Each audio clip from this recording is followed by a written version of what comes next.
Of course. Here is a 5,000-word story written in the first person from the perspective of the main character, following the emotional arc and narrative style of the original. The names have been changed as requested, and the text is formatted with specific line breaks and punctuation to guide a text-to-speech engine for a more natural, dramatic reading. A birthday party.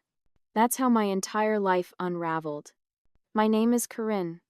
I'm 34 years old, and I swear to you, I never meant for things to get this bad. Our daughter, Stella, just turned 13. We threw a little party for her. Nothing fancy, just a few of her close friends, cake, and pizza at the house. My husband, Elliot, who's 41, did his usual thing. Grilling hot dogs, making small talk with the other dads.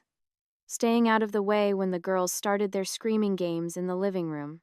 Typical Elliot. He's not the most emotionally available dad, but he's steady, reliable. A little boring, honestly, but that's a different story. He's the foundation you build a house on, the one you never think will crack. The night was fine, until it wasn't. I had just stepped out onto the patio to chat with one of the moms about some fundraiser nonsense, and Elliot had gone inside. When I came back in, maybe 5 minutes later, the vibe was completely off. Elliot was standing in the hallway, pale as a ghost. His lips were pressed into a thin, white line. Stella's voice was drifting from her room, loud enough that it carried over her friends' giggles. She was at the center of some story, animated and full of 13-year-old drama. He's not even my real dad, Stella was laughing. Genuinely laughing, like she'd just told the punchline of the funniest joke in the world. The other girls gasped in that performative way teenagers do.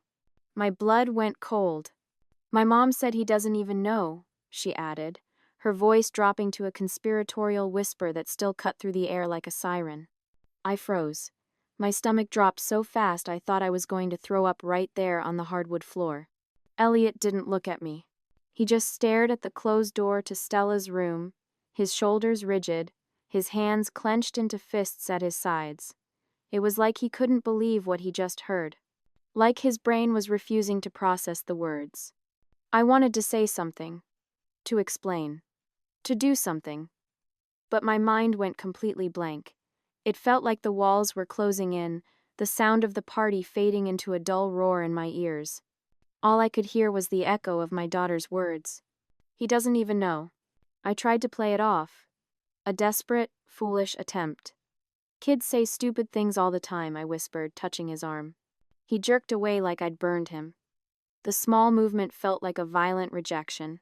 She probably doesn't even know what she's talking about.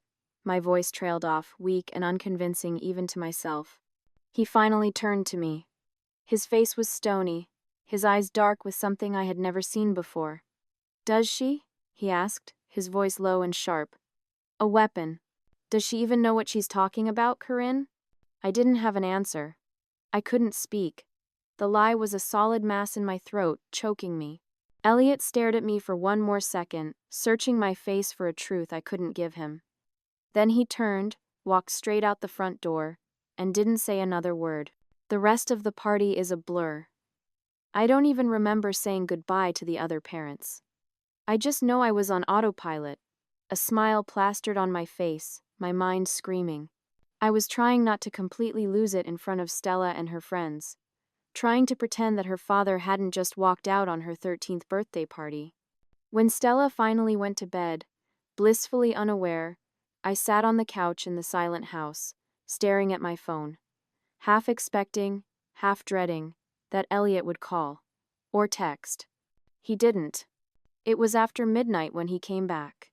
He didn't slam the door or yell.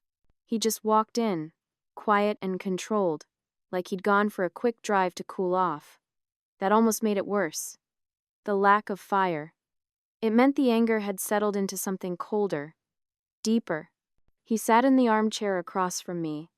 The space between us felt like a canyon. We need to talk, he said. I launched into damage control mode, my words tumbling out in a frantic rush. Elliot, you know how kids are. Stella probably overheard something, maybe years ago, and twisted it into some silly story to impress her friends. She's at that age, you know? They all want to act like they have some big dramatic secret. He didn't say anything. He just stared at me with that look I'd never seen before. It wasn't just anger. It was worse. It was appraisal, like he was trying to figure out who I even was. Like the woman he'd been married to for 15 years had suddenly been replaced by a stranger. "Corinne," he said finally, his voice quiet but firm, cutting through my babbling. "Is Stella my daughter, or not?" I don't know what possessed me to lie again. Maybe it was panic. Maybe it was just habit. I'd gotten so good at dodging the truth, at building this life on a foundation of omission, that it felt like second nature. The lie was a shield. "Of course she's your daughter," I said, my voice cracking just a little. A tiny fissure in the facade. "I don't even know why you would ask me that. It's insulting." He just kept staring, seeing right through me. His gaze was heavy, relentless. "Then why would she say that?" he pressed. "Why would she tell her friends that you told her I wasn't her dad?" "I don't know," I snapped, my voice a little too loud, too defensive. "Maybe one of her little friends put the idea in her head. Or maybe she's mad at you for not letting her get that stupid new iPhone she wanted. Kids are manipulative, Elliot. They say whatever they think will get a reaction." He didn't buy it, not for a second. I could see it in his eyes. The trust was already gone. "Corinne," he said slowly, deliberately, like he was giving me one last chance to come clean. One final opportunity to pull back from the cliff's edge. "Is there something you're not telling me?" "No," I said too quickly. The words shot out of me, sharp and brittle. "You're being ridiculous." That was the moment. That was the moment everything started falling apart for good. He didn't yell. He didn't accuse me of lying again. He just stood up, a deep, weary sigh escaping his lips. He grabbed his keys from the bowl by the door and walked out. Again. This time, he didn't come back. By morning, I was panicking. A frantic, buzzing energy filled my veins. I called him, texted him, left voicemails that sounded increasingly unhinged. Nothing. I even broke down and called his sister, but she was cool and distant, saying she hadn't heard from him either. A lie, I was sure of it. I spent the entire day pacing the house, the silence amplifying my terror. I replayed the conversation over and over in my head, dissecting every word, every look. Stella didn't seem to notice anything was seriously wrong, which was a small, agonizing blessing. "Is Dad on a work trip?" she asked at breakfast. I just nodded, the lie feeling like acid on my tongue. When Elliot finally called that evening, his voice was cold and detached. A stranger's voice? "I need some time to think," he said. "What are you talking about?" I demanded, trying to inject some normalcy into the conversation, trying to pretend this was just a fight. "You're just going to walk away from your family because of some dumb thing Stella said?" There was a pause. Then he repeated my words, his voice dripping with a sarcasm so bitter it made me flinch. "Because of some dumb thing Stella said. Sure, Corinne, that's all it is." Then he hung up. The silence in the house was deafening. After Elliot hung up, I sat there with my phone in my hand, staring at the call log like it held some secret answer. But all I could think was, he knows. He doesn't know everything, but he suspects. And I had no idea how I was supposed to fix it. The next couple of days were a blur of hollow routine. I made breakfast for Stella, drove her to school, went to work, and pretended everything was fine. But a creeping dread followed me everywhere. Elliot didn't come home. I tried calling him again, but his phone went straight to voicemail. He had blocked me. Stella asked where he was, and I stuck to the lie. He had to extend his work trip, sweetie. It was last minute. She didn't question it. That's the thing about Elliot. He's always been dependable, predictable. He's not the type to storm out and leave without an explanation. So if he was doing that now, it meant things were worse than I could possibly imagine. I couldn't stop replaying Stella's words in my head. "He's not even my real dad." The way she said it so casually, so thoughtlessly, like it was just another fact about her life. I wanted to scream at her. I wanted to shake her and ask her why. Why would you say something so cruel, so destructive? But I knew I couldn't. How do you explain to your 13-year-old daughter that the thing she blurted out as a party joke might detonate her entire family? How do you tell her that her entire life, her very identity, was built on a secret you've been keeping from the man she calls Dad? On the third day, Elliot finally came home. It was late, past 10, and I was sitting on the couch with a glass of wine, pretending to watch TV. My third glass? I heard his car pull into the driveway, and my heart started racing, a frantic, painful thumping against my ribs. I wasn't sure if I was relieved or terrified.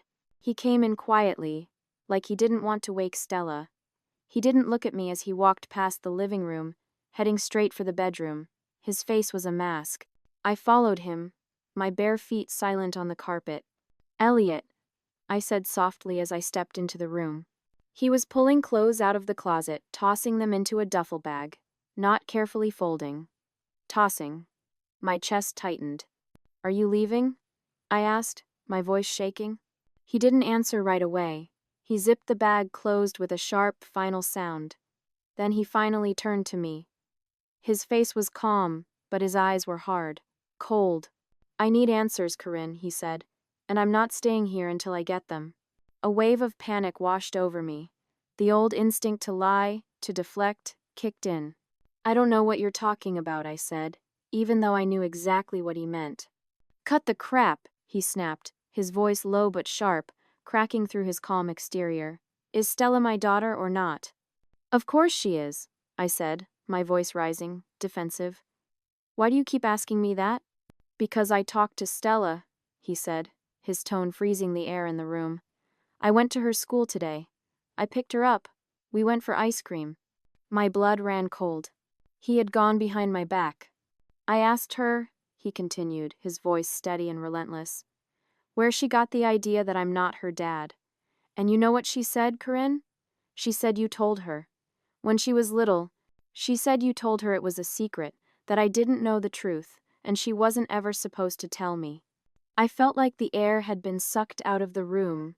My mind raced, trying to come up with an explanation, a way to spin this, but nothing came. It was true. I remember it now.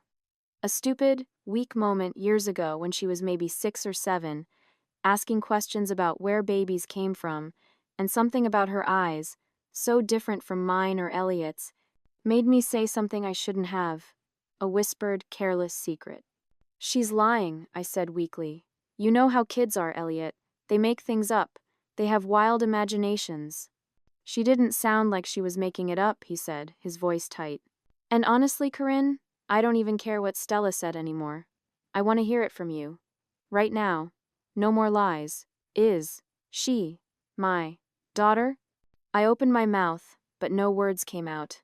My chest felt like it was caving in. The lie I had carried for 13 years was a physical weight, crushing my lungs. Elliot's eyes narrowed. He shook his head slowly, a look of profound disappointment but not surprise on his face. He already knew the answer. He just wanted to hear me say it. "That's what I thought," he said quietly. He grabbed his bag and started to walk past me. "Wait," I said, reaching for his arm. "Where are you going?" "To my sister's," he said, not looking at me, pulling his arm away from my touch. "Don't call me. Not unless you're ready to tell me the truth. All of it." And then he was gone. The house felt emptier than ever before. Stella was already in bed, completely unaware of the storm that had just broken over our lives. I sat on the edge of our bed, my bed, now staring at the empty spot where Elliot's duffel bag had been. Part of me wanted to blame him. He was being irrational, blowing things out of proportion. So what if Stella wasn't his biological child? He'd raised her, hadn't he? He'd been her father for 13 years. What difference did a little bit of DNA make? But another part of me, the honest part, knew I couldn't keep lying. Not forever. Elliot was relentless when he wanted answers, and he wouldn't stop until he got them. The truth was going to come out, one way or another. The problem was, I wasn't sure I could handle the fallout. The next few days were a blur of texts and phone calls that went unanswered. Elliot stayed at his sister's house, refusing to come home until I gave him what he wanted. The entire, ugly truth. I couldn't blame him. If I were him, I'd be pissed too. But even with everything unraveling, I couldn't seem to bring myself to come clean. The longer I kept quiet, the harder it was to admit the truth. I told myself I was doing it for Stella, for Elliot, for our family. If I told him now, everything would change. Our whole life, everything we had built, would come crashing down. But the more I thought about it, the more I knew I was just trying to protect myself. I knew who Stella's real father was. I had known from the moment she was born. His name was Reese. He used to be an old coworker of mine, some guy I met when I was still working at that marketing agency, back before I met Elliot. Reese wasn't the kind of guy you'd take home to your mom, but he sure knew how to turn on the charm. He was all sharp wit and easy smiles, the kind of man who made you feel like you were the only person in the room. We'd had a thing back then. A brief, intense fling that was all about casual fun. He wasn't into commitment, never wanted to settle down, and definitely wasn't interested in being a father. When I found out I was pregnant, I reached out to him. I wasn't asking for marriage. I was just expecting some kind of support, or even just hey, I'm here if you need me. But Reese wasn't there. He made it perfectly, brutally clear. That's your problem, Corinne, he'd said over the phone, his voice cold and final, not mine. And then he was gone. Changed jobs, moved cities, vanished. I had to make a choice. And I chose Elliot. I had just started dating him. He was steady, reliable, and he genuinely cared about me. He was everything Reese wasn't. So I convinced myself that it didn't matter who the biological father was. Elliot was already there, already in the picture. He would be the one to raise her. So I let it go. I told myself it was the right decision. But deep down, I always knew the truth. And now, as I sat in the crushing silence of our house, it felt like the weight of that secret was about to crush me. I couldn't stop thinking about Reese. Knowing that he was the one who could have been Stella's father, and knowing that he had refused, it stirred up a whole new level of anger and bitterness. I didn't know what to do with all of it. I knew I couldn't keep pretending this lie would last forever. The way Elliot had looked at me the other night, his face full of distrust and disappointment, it broke me. But it also scared me. I had no idea what would happen if I told him the truth. If I admitted that the man he'd raised as his daughter for over a decade wasn't his at all. What if he left me? What if he couldn't look at me the same way ever again? What if Stella found out, too? I had worked so hard to protect her from the truth, from the reality of who her father really was. I didn't want her to know. I didn't want her to see Reese as a possibility, because I knew he wasn't someone who would ever come around. I was stuck between the desperate urge to tell Elliot everything and the paralyzing fear of what would happen if I did. When Elliot finally came back, a week after he'd left, I still hadn't made up my mind. I didn't know what to say. I didn't know if I should keep pretending or finally tell him everything. But as I looked at him when he walked in that door, his face grim and set, I knew one thing for sure. Nothing would ever be the same. Elliot walked through the door like he had nothing left to say to me. His eyes scanned the room as if he were looking for something that wasn't there. It was that same coldness he'd had when he left, but this time, there was something else behind it. Frustration, hurt, disappointment, all of it was written on his face. He stood in the doorway for a moment, just stood there letting the silence drag on like a weight pressing down on both of us. Finally, he broke the silence. His voice was low, but steady. "We need to talk." I just nodded, my heart pounding. I couldn't make myself look him in the eye. The guilt was suffocating. "Elliot, I started, my voice weak, unsure. "I never meant for this to happen. I didn't want it to go this far." Then why didn't you tell me the truth?" His frustration was bubbling to the surface now, his voice rising with each word. "Why did you lie to me, Corinne? Why did you let me raise someone else's kid all these years without saying a single word?" I felt my stomach turn. His words cut through me like a knife, and I couldn't bring myself to answer. I trusted you, he said, shaking his head. I have always trusted you, and now I don't know what to believe. You've been lying to me about something this big, and I don't know if I can ever trust you again. I closed my eyes, trying to hold back the tears that were threatening to spill over. I know I messed up, I whispered, feeling the weight of the words like a lead ball in my chest. But Elliot, I never meant for you to find out like this. I didn't know how to tell you. His eyes softened, but just barely. I could see the conflict in his expression. He wanted to believe me. He wanted to understand. But how could he? You should have told me from the start, he said, his voice quieter now, but no less hurt. I've been here, raising her, loving her like she's my own. And now I find out she's not even mine. I didn't want it to ruin everything, I said, finally finding the words. I didn't want to lose you. I didn't want to lose what we had. By lying to me? He asked, his tone incredulous. By keeping this from me for 13 years? How could you think that was okay? I thought it was the right thing to do, I admitted, finally meeting his gaze. I thought it was the best thing for Stella. I didn't want her to feel like she was different, like she didn't belong in our family. I could see the hurt in Elliot's eyes as he took a step closer to me. He was still angry, still confused, but there was something else there too, something I hadn't expected. There was pity, maybe even a little bit of regret. You don't get it, do you? He said, his voice low.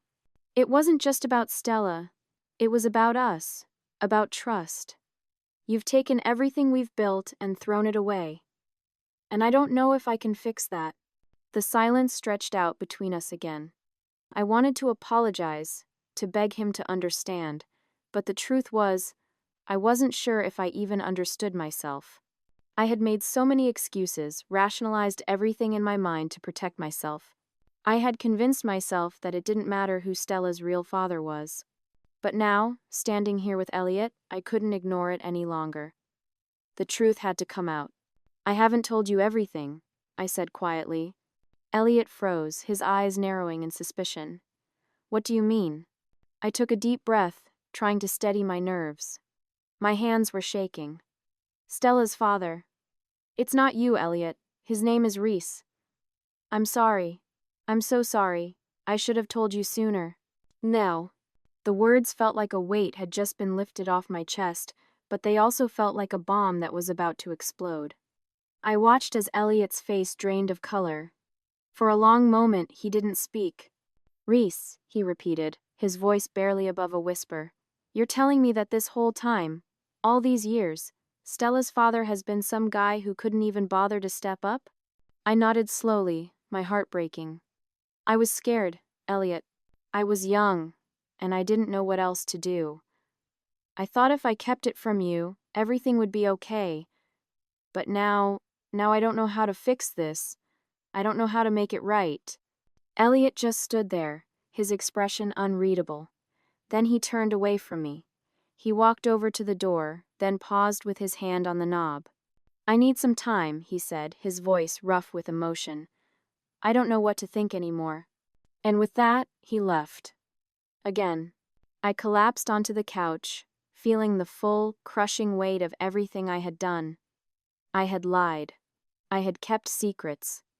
And now everything was falling apart.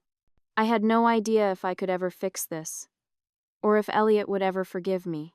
But one thing was clear. The truth was out. And there was no going back. I didn't hear from Elliot for days after that. It was a strange, heavy kind of silence that just dragged on. I knew he was processing everything, trying to figure out how to deal with me, with Stella, with all of it. I could feel him slipping away, and there was nothing I could do to stop it. I hadn't just lost his trust, I'd shattered it. But I wasn't going to sit here and let him leave without a fight. Finally, he came back around. It was clear he wasn't the same. He was distant, even more closed off than usual. It was like the distance between us had turned into an actual chasm. I could see the anger, the betrayal, still burning in his eyes. But now there was something else, a sense of finality, as if he was ready to just give up on everything. We were sitting in the living room when he dropped the bomb. He was quiet for a long time, staring at the floor like he was steeling himself for something. I was on edge, just waiting for him to speak, because I knew it wasn't going to be good. "I can't do this anymore," he said, his voice flat, emotionless. "Stella isn't mine. She never has been, and I can't keep pretending like she is." I felt my stomach drop. The air between us went cold. "Elliot, no," I whispered, almost pleading. But he wasn't having any of it. "I'm done," he said, the words coming out like a final verdict. "I'm done with this whole thing. You and your lies. I'm done raising someone else's kid. I'm done with the whole damn situation. I can't keep doing this. I don't even know who I am anymore." That. I wanted to argue with him, wanted to make him see reason. But how could I? I had done this. I had kept this secret for so long. I had led him into this mess, and now it was all falling apart. But then, the worst thing happened. Elliot stood up from the couch, his face like stone, and I could see it in his eyes. He was ready to walk out. For good. "Stella's not my responsibility anymore," he said, his words cold and cutting. "I'm done pretending." That was when I lost it. "You can't just walk away from her." I shot up from the couch, my voice sharp and frantic. "She's still your daughter. You can't just turn your back on her because of me. She's been your daughter for 13 years. You've raised her. You can't just disown her like that." Elliot shook his head, his jaw tightening. "She's not my daughter. Not anymore. I don't know what else to tell you." "Don't you dare!" I screamed, my heart pounding in my chest. "A real man would take care of her.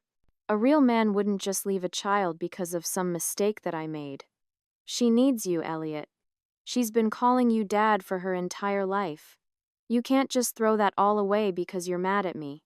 I could see the rage building in his eyes, and for a moment, I thought he was going to explode. "You think you can guilt me into this?" he spat. "You think you can make me feel bad for what you've done? I don't owe her anything, Corinne. Not after this. This." I took a deep breath, trying to calm myself, but I couldn't. The words came out before I could stop them. "You owe her everything, Elliot. You owe her a chance at a real life. At a family. You can't just walk away. Not like this." I was desperate, I knew, but I was also right. This wasn't just about me anymore. This was about Stella, and I wasn't going to let Elliot destroy the last bit of stability she had left. "I'm not doing this," Elliot snapped. "I'm not playing this game anymore. She's your problem now." With that, he stormed out of the house, slamming the door behind him, leaving me standing there, stunned, breathless. I collapsed onto the couch, feeling like the entire world had just crumbled beneath me. I had screwed up everything. My marriage, my daughter's life, and now I was about to lose it all. But I wasn't done fighting, not for Stella, so I called her into the room. "Stella, sweetie, come here," I said, my voice shaky. She walked in slowly, her eyes swollen from crying. She must have heard the shouting. She had been through so much already, and I couldn't help but feel like I was the one who had dragged her into this mess. "Mom?" she asked quietly, her voice small. "Listen, Stella," I said, taking her hand in mine. "Elliot is upset, but I want you to understand something. You are still my daughter, no matter what. I don't care what he says or does. You're my girl, and that's not changing. We're going to figure this out. Together. Okay?" She nodded, but I could see the confusion and fear in her eyes. She wasn't a little girl anymore. I knew she had questions. Questions I didn't have the answers to. As the days passed, the tension in the house was unbearable. Every conversation I had with Elliot on the phone felt like it was pulling us further apart. I tried to apologize, tried to make him understand, but it didn't matter anymore. Then one morning, just before the sun was up, I heard a knock at the door. It was Elliot. He was standing there with a suitcase. His face was a mask of finality. He didn't say much, just that it was over. He couldn't do it anymore. He was done. I wanted to beg him to stay, to tell him everything would be okay, that we could fix it, but I didn't. I just stood there, silent, as he walked past me with his bags. "Stella's not mine, Corinne. he said, his voice breaking just slightly. But it wasn't enough to stop him. You made me believe she was. You made me raise her. But I can't do it anymore. I'm done. And with that, he left. I stood in the doorway, frozen, staring at the empty space where he had been. My heart felt hollow. I could hear Stella's voice in the other room, and I knew the questions were coming. It wasn't long before she found me. "Mom," she whispered, standing in the doorway, her face a mix of confusion and hurt. Is he really gone?" I nodded, not trusting myself to speak. I didn't know how to tell her the truth. I didn't know how to explain everything I had done. "I'm sorry, Stella," I said quietly, tears welling up in my eyes. "He's gone." Her face twisted in confusion. "But why? Where did he go? Is he coming back?" The questions hit me like a punch to the gut. I didn't know how to answer. He wasn't coming back. He couldn't. Not after everything. "He's not coming back, sweetie," I whispered, swallowing the lump in my throat. "But that doesn't mean you're not loved. You still have me." Stella blinked, a single tear rolling down her cheek. "But who's my real dad then, if he isn't?" I felt my heart shatter into a million pieces. How was I supposed to tell her?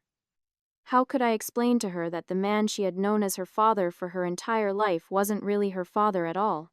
How could I ever tell her the truth about Reese? I swallowed hard, my chest tightening. The truth was ugly, and I wasn't ready to face it. I don't know, Stella," I whispered. A final, pathetic lie. "But I'm here. I'm still here. And I'll always take care of you." But the truth kept clawing at me. The man Stella needed to know as her father wasn't Elliot. He was someone else. A name I hadn't spoken in years. A face I'd buried deep in the past. It was a secret I didn't want to keep anymore. But I wasn't sure I could bear the weight of telling her. For now, though, I just held her. And we cried together. I tried to console her, but there was a part of me that knew this was it. This was the end of everything. Elliot was gone for good. My marriage was over. My family, the one I had fought for, the one I had lied for, was gone. But I couldn't blame Elliot. Not really. I had pushed him to this point. I had lied. I had kept secrets. All my impulsive, selfish choices had led us here. I was the reason everything had fallen apart. And now, it was just me and Stella, left to pick up the pieces of a shattered life. I wasn't ready for the fallout, for the full truth to come out. But I knew it would, eventually. No one could live in a lie forever. Not even me. I wasn't the victim here. I had made my choices. I had destroyed everything. And as I watched Stella wipe her tears and ask if things would ever be the same again, her small voice full of a heartbreaking hope, I couldn't bring myself to lie to her anymore. "No," I whispered, the word tasting like ash in my mouth. "Things won't ever be the same." And with that, the door closed on the life I had known, leaving me to face the consequences, alone.